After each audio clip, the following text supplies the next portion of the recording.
أعوذ بالله من الشيطان الرجيم بسم الله الرحمن الرحيم وبه نستعين وهو خير ناصر ومعين ولعنة الله على أعدائهم أجمعين من الآن إلى قيام يوم الدين آمين يا رب العالمين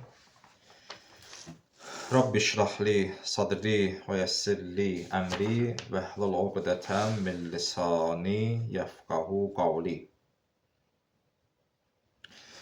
Qolmuş şeytanın şərrindən Allaha sığınıram. Rəhman, rəhim olan Allahın adıyla. Allahın salam və salavatı olsun Peyğəmbər və onun pak əhli beytinə.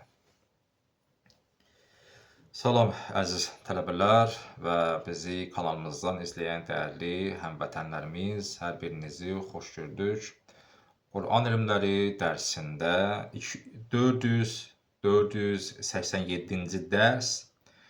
Bugün 26 Mart 2026-cı il Ramazan və Novruz tətilinin 10 günü bitdi. 10 gün tətildən sonra yenidən hamıca xoş gördük.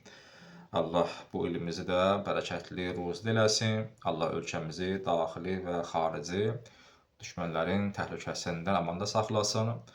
Allah İslam aləmində müsəlmanlara birlik və güc versin. Amin.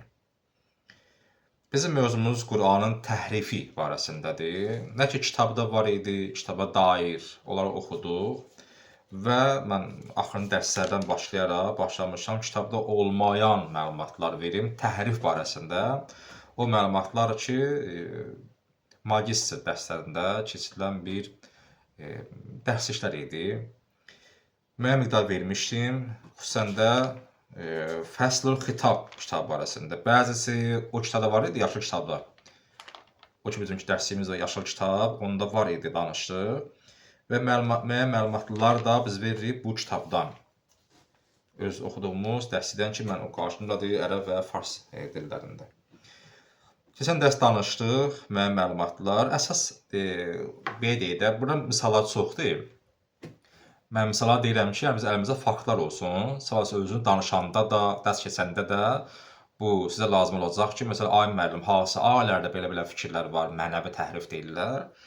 Əsas mövzu budur da,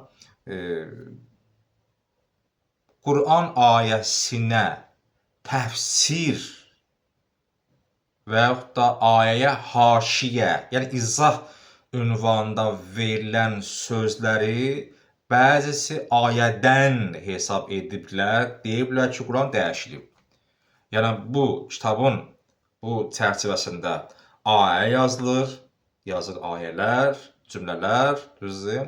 Ayənin böyründə kitabın sağ və ya sol tərəfində ağ o yerdə isə ayə nə demək istəyir, məqsəd kimlərdir, bunun təfsiri nədir, filan və s.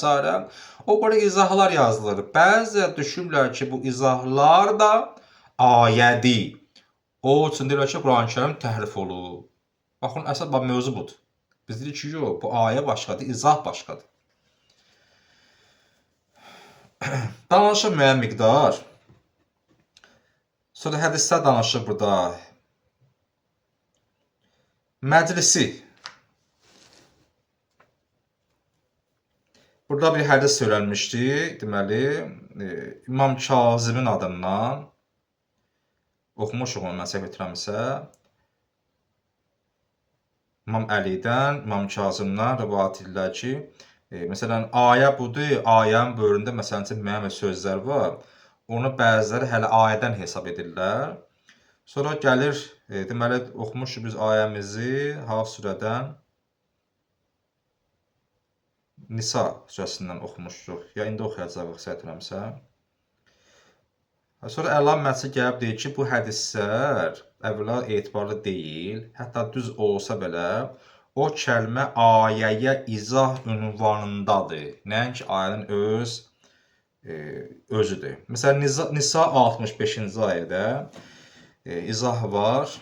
Surqafi cild 1 səhifə 184-də də İmam Sadiqdən rivayət olunur. Ayə qeyd olunur. Mimmə qadayt.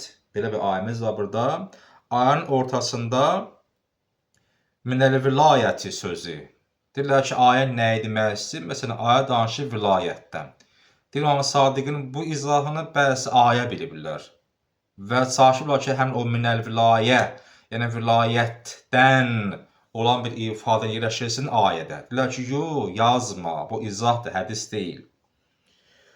Və ya Üsukafi cild 1 səhifə 421-də də Nisa 135-ci ayə barəsində də mən bura niyə baxıram? Çünki mən kitaba baxıram, sonra baxıram Qur'ana. Görürəm ki, məsələn, bu kitabda qeyd olunan, məsələn, 165-ci ayə, Qur'anda həm ayə yoxdur. Tapıram ki, 135-ci ayədir bu. O üçün baxıram ki, burada orada redaktör səhvi, mənim bir peçatda olur, mənim bir rəqəmi səhvi. O üçün biz baxmalıyıq əzizlər. Siz də sabah mənim bir elmi araşdırma eləyəndə baxdınız müəyyən kitaba, məsələn, müəllif deyir ki, məsələn, filan surə, filan ayə, bax Qur'ana. Gör, həqiqətən də oradır. Çünki sabah sən saf deyərsən, deyirlər ki, sən dediyin ayə baxdı, orada Qur'anda heç ayəmiz yoxdur, yalan danışırsan.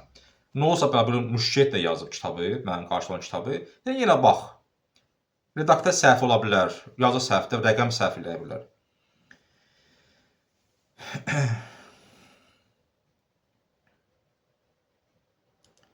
O, harada eşitdim mən, bir dənə ruhani danışırdı. Deməli, bir nəfər deyir ki, mənim nəsə bir narahatçılığım var, istəyirəm ki, düzələm. Nə eləyim? Ruhani buna yazır təzkiyə. Bəlkə eşitmişsiniz bunu. Təzkiyə yəni ki, zəkatlanmaq da, paşlanmaq. Nəsə elə olur ki, bu R-nın nöqtəsini belə ya səhv görür, ya görmür. Təzkiyəni Türkiyə oxuyub. Türkiyə. Farsça Türkiyə. Eyni yazıdır, indi nöqtəli T-dir. Yəni, ora R hərfin nöqtəsizliyi, o Türkiyə. Bu anlayır ki, mənə ruhani deyir ki, get Türkiyə, ora istirahətlə sənin ruhun başlasın. Deyir, yox, bura nöqtənin səhvi. O Türkiyədir, o təzkiyədir. Çünki orada hərəkələr, saitlər qoyulmur deyə. Orada tə, yoxsa tudur bilinmir. Və orada z hərf nöqtəsini ya düşməyib alimdə, ya bu görməyib. Bunu oxuyub, özü görmək istədiyi formada görüb yazını. Təzkiyəni Türkiyə oxuyub. Deyib, Türkiyəyə mən bura gəlmişəm, məsələn, nə bilim, ruhumun paşlanmasına. İndi burada həmçinin mən baxıram kitaba və öz yazdığıma. Görürəm ki, kitab məsələn filan ayə verir, amma mənim dəftərimdə filan ayədir. 135-ci ayə Nisa surəsində. Orada əl-əmr sözü var. Orada həmçinin qeyd edilir ki, bu kəlmə də deməli nədir? Burada bir növ izah ünvandadır. Nəinki ayənin öz ünvanında. Mən qısa deyirəm. Yəni sabah nə vaxtsa desələr ki, məsələn, filan surə, filan ayə var, düşüb, deyin ki, yox, o ayə izah ünvandadır. Allahın kitabında söz yoxdur. Ayə izah ünvanında İmam Peyğəmbər deyib ki, buna məqsəd budur.